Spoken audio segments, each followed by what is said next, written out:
Hey everyone, Kyle once again, and welcome back to the next episode review for the new series. And guess what? They're back. Season 2, after 9 long years, Season 2 of one of my all-time favorite animes, Devil's a Part-Timer, is back. And our gang is back, and they have never once, for me, left. You know? It's like, shit, they never left.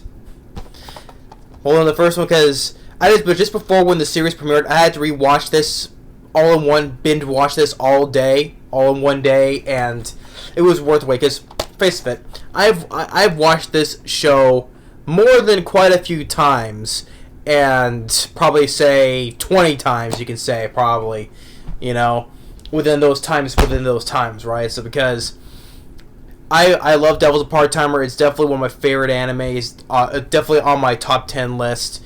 And I thoroughly enjoyed it. I love the characters. I love the humor and just everything about Devil's Part-Timer. See, I was really excited just to when they first announced they were making a second season. The very first teaser was premiered like last year in 2021, and where they teased is when they used the intro music from the first season, which I thoroughly enjoy. It's what it is. The intro music is one of my favorite anime songs. This is called Zero by which is still the intro for the new show is still by the same is still sang by the same person. I had to see who did the music. Who did the theme? I should say who did the theme for the first. For the first intro, yeah, Minami Kobayashi did the theme for the first season, and can come back to do the new theme for this, and the ending. No, not the end. I'm thinking not the new ending here though, but for the intro for the OP, right? Still good. I thought that was a pretty good theme, but the intro for the first theme is one of my favorite anime theme songs. And also that I knew, because judging from I knew when they, because also I'm holding this because I also read them afterwards, like watching the anime. I went on and got the manga series, which a while back I showed in my manga updates. Right, I finally managed to get the manga series, and I read up on afterwards. That took place after when this anime series came out. So, which I knew they were going to introduce the baby, which we got established in this first episode here, but I didn't get all this stuff out of the way because I'm just before I talk about the episode, because like I said, I'm a huge fan of the Devil's a Part-Timer, and it was great to see our characters back again. And after seeing this first episode, I was like, yes, I've really been like this is excited for anime series in quite some time, like it was just I thought it was an exciting thing, like. From the moment, from earlier this year, when the second half of Yashihime Season 2, just when Mora finally found her parents, Kagome and Inuyasha, it was like that exciting feeling. It was like after all this time, she finally found her parents. It was a really good moment for me. The way it was over. Well, the same thing here. The wait finally was over for me when Devil's a Part-Timer Season 2 came out. So, yeah, but all that excitement aside, the first episode of this was great, and it's like I said, it's like our favorite characters haven't left at all. Picking up after when sometime after the ending of the first season came out, and one thing I will say for sure, the art style, the animation, which I know because since it's been years later though, the studio rights or whatever, they do change of art style animation. It's kind of like, it reminds me of the 5th season of High School DxD, when they did it's the 4th season, right? Yeah, the 4th season.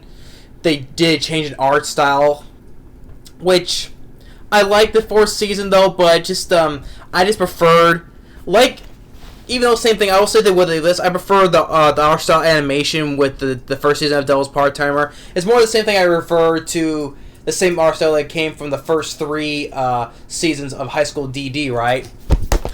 I mean, I know it's been some years between with those anime series though, but still, I just prefer the original art style animation. What's like I said, same with Pokemon, which ever since the Sun and Moon, the Alola series premiere, they clearly changed Ash's design, which that I was not a fan of. I don't know why they completely changed his character design. I just did. That's one thing. I mean, I don't mind the Alola series, the Sun and Moon series, but the thing is, so it was just bugging me looking at Ash, nowadays, how his character design was for those series onward, I don't know why they completely changed his character style from all those years, from those previous seasons. That's one thing that's one art design, animation design I did not like. But anyway, all that aside, but yeah, I didn't mind the animation in this. It was still very decent enough. That still did not distract me from me enjoying the episode still. But so sometime after the ending of this first season, where first of all, the OP and the ending were very good. I'll say that though. And Sadao Mao is still working at the McDonald's, and we see with Chi working there, and we see once again nice seeing that their boss Kisaki, their manager, and also Misaki Sarwe, or the Archangel Sariel, right, who is acting as the manager of the Kentucky Fried Chicken, right, who at the end, was fighting against, wanted to take Emmy's sacred sword, the better half, but he got his butt kicked at the end by Mao.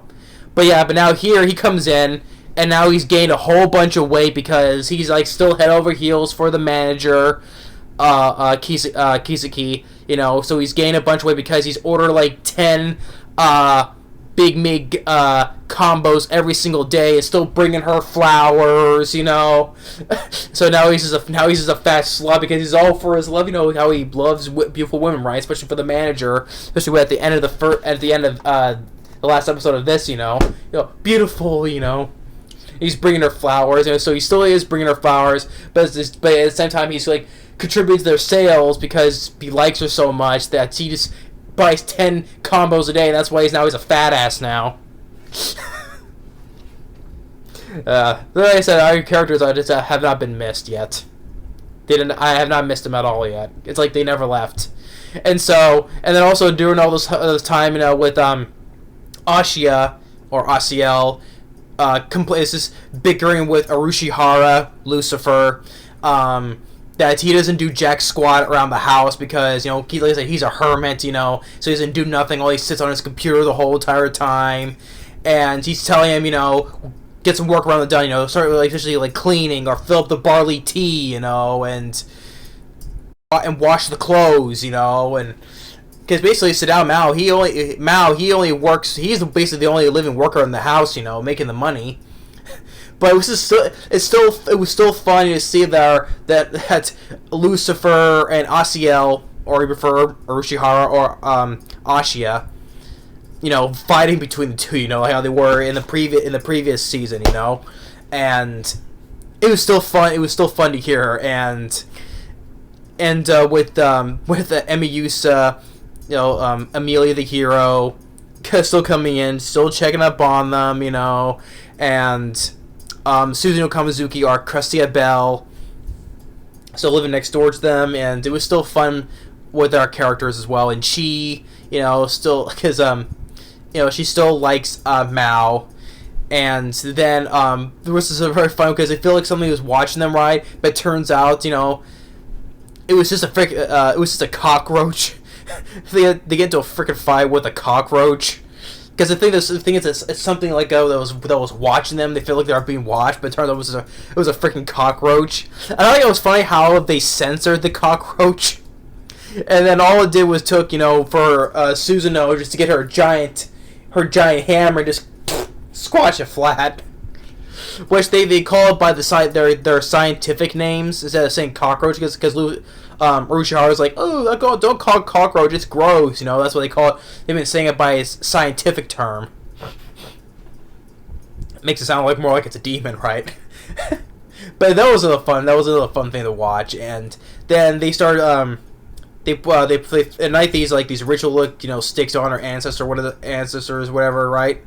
And they briefly mention how he mentions to Mao how about your parents, and he basically doesn't remember his parents, which we do see. Well, we are going to see in this season because, like I said, I've read the manga. We do briefly see how when Sadao Mao when he was a child and he got. Which I won't say any spoilers. If anyone has not seen Devil's a Part-Timer, I will give no spoilers. I will give no spoilers away from the manga series because, like I said, I read the manga series. I know what I know what expected to happen this season. So, but I will give no spoilers about certain things. So, but then all of a sudden, while they're doing that, as they're discussing about that, all of a sudden a gate opens up, right, and then all of a sudden something just falls out of there. And like Mao like protects Chi, right? And then when he lets go of her, she's like blushing and just like basically on cloud nine basically because like he hugged me, he hugged me. He's just like she's just head over heels for Mao, going head over heels for him. He's he hugged me and such, and. Then all of a sudden, this thing just falls down. It's a giant apple, and what it turns out, it's the baby by the name of Alice Ramus. Alice Ramus. Which she can talk pretty good, but she still slays her words because she's an infant, do she this and that, like talking like that because she's still a baby, but you can still speak kind of good though for an infant.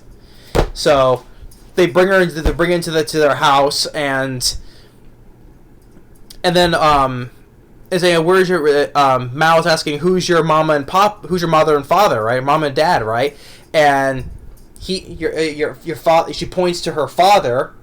Like I said, I've read this. I read the manga, so I know what was going to happen, right?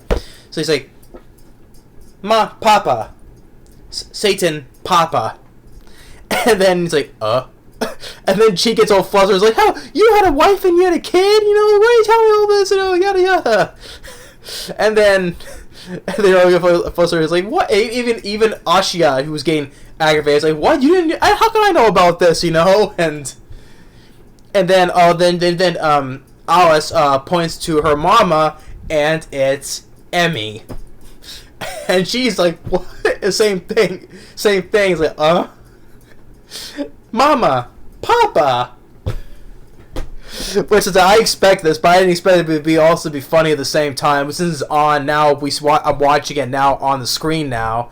So the humor of that is even more hilarious than reading in the manga part, though, right? And even Emmy's like, and even same thing with like Asha. He just all of a sudden just gets this ghost face like impression, and then he's just dropped to the floor. Everyone's just all totally surprised by it, and not to mention how did she end up there as well? Because we saw at the beginning before the OP, right? There's this woman in white who looks at this back on the other side in Ente Isla, right? Back in Ente Isla, this woman in white stares at this potted plant, and she uses some mystical powers and just basically sends it to the other side. Which like I said, I know who this person is. Like I said, I won't say anything. No spoilers if anyone has not seen this. People who has not read the manga, right? If anyone who has not read the manga, I won't say any spoilers. So and people who doesn't know anything about the show at all, then feel free to guess because you're watching. If you're just only watching just for the show, and then there's no need to get spoilers because you probably don't know who the person is. So, but if anyone's not read the manga like I have, I will give no spoilers away. I won't give any spoilers away, but I know who that person is. So. But I won't give anything away. But that's how Alice ends up back on Earth because the mystical woman sent from Ente Isla ascended to the gate, and so, and the best way is, and like I said, and the design of seeing Alice Ramus on the screen now, she's very adorable. Now look at her in an animated series now. Now I was going to say now. Is she? If they? If what do you think? Is she gonna be just as adorable as Anya from Spy Family? Because Anya, like I said, Anya from Spy Family, she is just outright adorable, hilarious, funny, right? Well, the thing is, like, she's a telepath. That makes it also funny when listening to her mom and dad's thoughts, right? But as for her design and for her thing is, Anya's adorable though. But now I'm watching this me question thing, and now I'm thinking. Well, because the thing is, she's a baby, basically. Anya's not. She's like, what, like 6 years old? But still, who would you think is much more, if you're watching this first episode, who do you think is going to be more adorable now? Is it Alice, or is it still going to be Anya from Spy Family? That's going to be a hard one for me to decide, because now seeing Alice on the screen now, that's just, just looking at her is like, oh man, this is so precious and adorable. And especially now, seeing that she's pointing out her mama and papa is Satan and Amelia the hero. Especially now, considering how the rival between the two of them, how much Emmy can't stand him, but now it's just gonna be even funnier watching now as a series now, rather than reading the manga. Mama, papa, this is gonna be a more hilarious hijinks or shenanigans ensues now.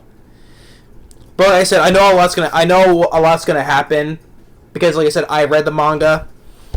I know a lot of things I know is gonna be expected in this series, this season now. So, but it's still gonna be pretty funny just to watch it on this. I'll watch it on the screen now. So, I'll still be laughing my ass off at this show because, like I said, this show episode 1 was awesome, was great. Seeing our characters back again, it's like shit, they never left. Seeing Mao, Ashia, Rushihara, Chi, Emmy, Susanoo, even the other side characters is going to be fun to see with the McDonald's manager, Kisaki, and then the Archangel Sariel, or Misaki Saraway, you can say.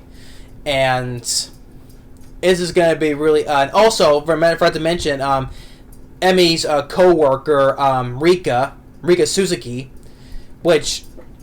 Like I said, I won't give any spoilers since anyone who has not read the manga series. We're definitely going to probably see more of her, of Rika, because she was a little bit in the intro as well.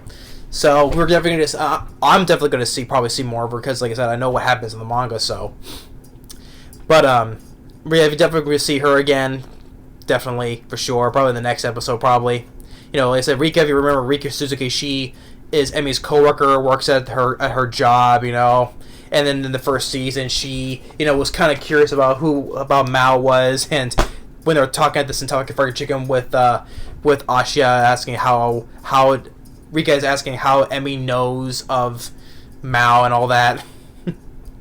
Yeah, it was good fun to see her, and especially also when mentioned later on, sometime later on in the next few months, probably when the English dub comes out. I hope it's I know, I'm pretty sure in the Japanese dub for this new season, it's probably still the same Japanese dub for the voice actors in here for the first season, which is gonna be nice too to see as well. But when the English dub later for the second season comes out of this, I hope it's our same English voice dub characters. Josh Grill as Sadao Mao, Felicia Angel, who I've been mispronouncing the name, who voices Emmy,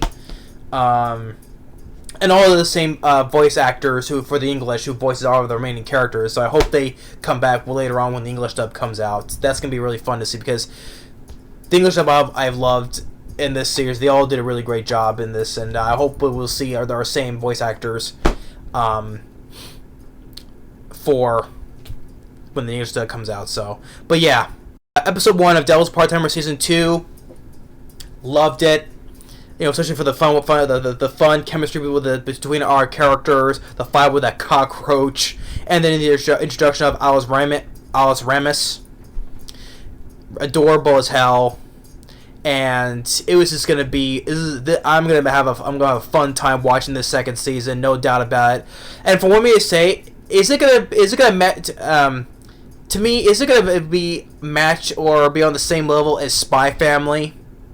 That is gonna be really hard though because we have the second half of Spy Family we still have to get to when it comes back in October though. So, but That is gonna be hard for me to say, because like I said, I'm a big fan of this show, and Spy Family has been my favorite anime I've watched this year so far. It is definitely going to be hard for if season 2 to match up to Spy Family. That's going to be hard for me to say. But the thing is, though, episode 1 of this was really great. I think it's going to be very on the same level as Spy Family. That is going to be hard for me to say until later on when the year ends, so. But yeah, episode 1 of Devil's Part-Timer Season 2 was great. 2 thumbs up, no doubt about it. Loved it. The animation, like I said, I like though, but I just prefer how the original animation was. But the thing is, though, when it's years later and it's different studios, and it doesn't bother me. It doesn't distract or take away my enjoyment of the show, though. It doesn't take away my enjoyment from it at all. But yeah, I'm gonna enjoy loving this, watching this series now for the next couple months. But yeah, but let me know what you feel. If you're a biggest fan of Devil's Part-Timer than like I am, I hope you've enjoying it the first episode as well, and hope you're gonna enjoy the rest of it for it to come. But yeah, but thanks. But like I said, I'm not giving no real spoilers what happens, because like I said, if anyone's not read the manga series, I won't give any spoilers away. So I'll just keep it to myself. But like I said, I already expect to know what's going to happen. I know expect what's going to happen in this season, though, because like I said, I've read the manga, so a lot of it I'm going to expect to know what's going to happen, though. But like I said, but it's going to be fun at the same time, though. But anyway, thanks for watching. Stay tuned for the next episode review, and we'll see y'all later.